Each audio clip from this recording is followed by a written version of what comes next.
kọ́lé oṣó. Àwọn tó kọ̀yàwó. Ẹ̀yin tí Ọpẹ́yẹmí ẹ káàbọ̀ padà sórí ìkànnì Ọpẹ́yẹmí Onítàn. Èmi náà ni ọmọ yín, mo tún ti dé padà sí yín lọ́rùn lónìí. Eléyìí tí mo mú wá ní movie review tí Wunmi Toriola tí àkọlé ẹ̀ ń jẹ́ ọ̀run kan náà. Bẹ́ẹ̀ ni, ọ̀run kan náà. Tẹ́ bá ti wà ní orí YouTube mo mọ̀ wípé ẹ ti máa gbọ́ bó ṣe ti ń polówó ẹ̀. Nígbà tí wọ́n ń polówó fíìmù mo pé mo gbọ́dọ̀ wo fíìmù yìí bó ṣe ti jáde gẹ́gẹ́ bí mo ṣe busy tó mo rò pé mo gbọ́dọ̀ wò torí pé mo fẹ́ wá jábọ̀ fún àwọn tèmi torí pé weekend la wà yìí, òpin ọ̀sẹ̀ la wà fún ẹ̀yin tí ẹ bá fẹ́ gbádùn ara yín ní òpin ọ̀sẹ̀ yìí ní. Sherry ẹ jẹ́ n play ibi the end fún yín bí ẹ ti máa gbádùn wọn. Oya jẹjẹ bílẹ̀ ní yẹn kọ́. Ó pọ̀ ìyá ìyàwó ló sọ bẹ́ẹ̀ ó ló pọ̀ pa lórí ayakọ́ ní oṣù méjì aya dáadáa lọ́mọ yẹn o. Ẹ wo ṣé ẹ rí bí gbogbo wọn ṣe ń dúró ṣé ẹ rí bí báyìí mo ṣe wò tán ní ìsinsìnyí tí mo wò tán ni mo rò pé mo gbọ́dọ̀ screen record mo gbọ́dọ̀ mú wá fún yín mo gbọ́dọ̀ ẹ̀yin tèmi ṣé ẹ rí bí the end mo gbádùn jù nínú gbogbo fíìmù yìí mo really gbádùn bí the end yìí. Ẹ jẹ́ kí n rate fíìmù yẹn total overall ẹ jẹ́ kí n fi ṣe over 10 àbí kí n fi ṣe over 100 ẹ jẹ́ kí n fi ṣe over 10 màá rate fíìmù yìí ní 6/10. Ó try Wunmi Toriola try inú fíìmù yìí for the fact that pé ó change àwọn characters àwọn èèyàn mi ló lò àwọn tí Ẹ̀gbá àwọn tí Abẹ́òkúta ló lò mo dẹ̀ like bí wọ́n ṣe dìde mọ́ níbi the end yìí náà wọ́n ṣe party ni ó dàbí pé wọ́n fi launch fíìmù yẹn and all that stuff wọ́n tún ṣe act on that scene as in ó náwó níbi party yìí ó náwó ó nọra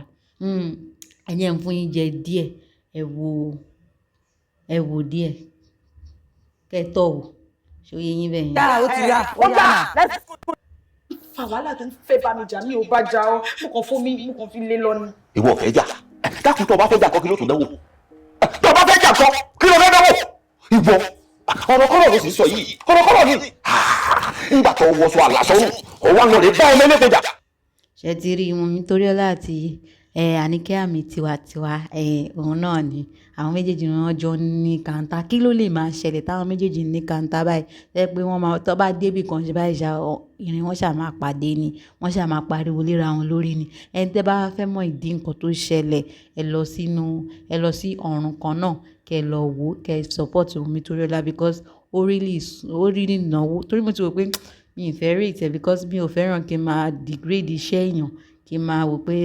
wọn ṣe instead of that máa kúkú ṣe kíni máa gbé ẹnu mi dákẹ́ instead of kí n máa degrade iṣẹ́ wọn torí pé wọ́n náwó wọ́n dẹ̀ ṣiṣẹ́ takuntakun náà so lápò ọ̀dọ̀ tèmi máa rate ẹ̀ ní 6/10 kò dẹ̀ sí nǹkan tí ó burú tí mo fẹ́ sọ nípa ẹ̀ ju pé ẹ lọ wò ó kẹ́yìn náà rí ó gbìyànjú ó ṣe but storyline yẹn kò kún dáadáa gẹ́gẹ́ bí a ṣe mọ Wunmi Toriola bí kòńgẹ́ mo sunkún nù kòńgẹ́ o really fíìmù a máa ní oríṣiríṣi torí ọmọ art student lèmi náà a ní tragedy a ní tragicomedy a ní comedy a ní tragedy a dẹ̀ ní eléyìí tó jẹ́ pé táwọn ìwé abúlé yẹn náà so nínú fíìmù a máa sọ pé tragicomedy ni tragedy wà níbẹ̀ náà ni comedy náà wà níbẹ̀ torí bí wọ́n ṣe ń ṣe tó jẹ́ pé wọ́n ṣe ń pariwo léra àwọn méjèèjì kí ni wọ́n gbà lọ́wọ́ ara wọn ẹni tó fi wá jẹ́ wípé àwọn tí wọ́n ń pariwo léra wọn wọ́n máa padà fẹ́ ọkọ kan náà gẹ́gẹ́ bẹ́ẹ̀ náà ṣe rí níbi ìgbẹ̀yìn tí mo kọ́kọ́ fi wọlé wípé wọ́n ṣe pàtì ìyàwó ni wọ́n ṣe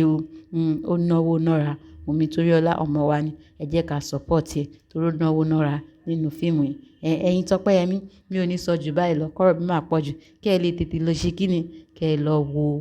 ọ̀run kan náà kẹ́ support ọmọ yín ọmọ wa àǹtí wa ẹ̀gbọ́n wa àbúrò wa ṣé tí yé yín Ọpẹ́yẹmí Onítàn máa tún máa rí nínú fọ́nrán mi tó bọ̀ ó dàbọ̀ ó dìgbà.